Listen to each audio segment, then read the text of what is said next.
Gov McDonnell joins us. And Governor, nice to see you. And you believe that sequestration will hurt your state. Is that correct? Well, I do, but more importantly, I think it's going to hurt national security, and it's going to balance the fiscal problems of the United States on the backs of these men and women in uniform. You know, we got 19 military institutions. We love the military here in Virginia. But the policy is just reckless. It was put in place 18 months ago, really to be a hammer, Greta, to get people to talk. And guess what? They failed. The president hasn't led. Congress can't get a deal. The fiscal health of the country is dysfunctional. And so now we got 50% of all the $1.2 billion in cuts on the backs of the military. And that's what's wrong about it. And there's no taking on entitlements. So that's the problem. It's a bad policy. All right, a couple of things. One is it means 2.4 cents on every dollar for the increased spending that we're planning, not on existing spending, but what's the spending that's going to go up as of March 1st. That's the thing. So 2.4 cents.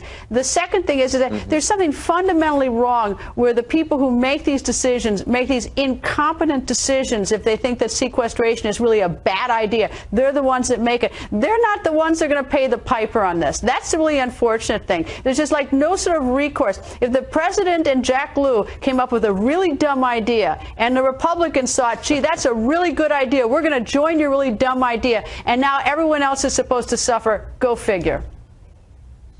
Well, it was a deal on August 11th, so we didn't go over the fiscal cliff, Greta, and have the debt ceiling expire. Everybody thought the super committee would get it worked out, or Congress. And look, they've just failed. The president hadn't led. He said in the third debate he'd fix it, and he hadn't got it done.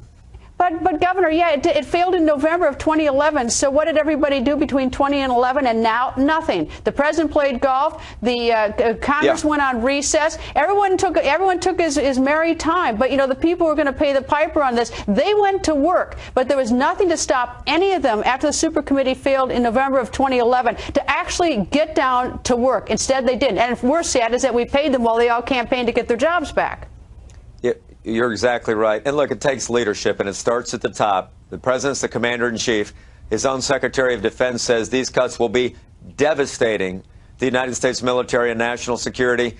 And now the president's running around doing press conferences when he should be in a room with Congress trying to figure it out. Here's the problem, Greta. We need to cut. This sequester is only $1.2 billion. That's not even 1 year of the deficit. So it's a drop in the bucket. We got to do a lot more with a $17 trillion debt. But you don't do half of it on your men and women in uniform when you're trying to recognize a peace dividend and we're at war in Iraq and unsettled around the world. That's the fundamental problem, and it's a reckless policy. Well, I'd like to see the Pentagon get audited. I think that's only fair, and we don't do that. I mean, look at last night we reported here and on the record that between July 2011 and June 2012 that the Department of Labor paid $5 billion in improper unemployment benefits. So I suspect if we got $5 billion at labor in 1 year, I suspect the Pentagon has got some sort of issues too. But we can't get an audit of the Pentagon. Question. No, I don't think there's any question about it. You hear the $300 hammer stories, too. There's no question every area of the government should be cut, including the Pentagon, but not when it's 12% of the budget. Don't have it take 50% of the cost of the sequester when you don't even touch entitlement spending. Greta, everybody in Washington knows you can't balance a budget and you can't get the spending and debt under control unless you take on entitlements. The president won't do it. And so until he leads, we're not going to get anywhere.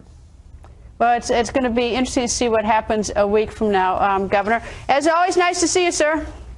Okay. Thanks, Greta.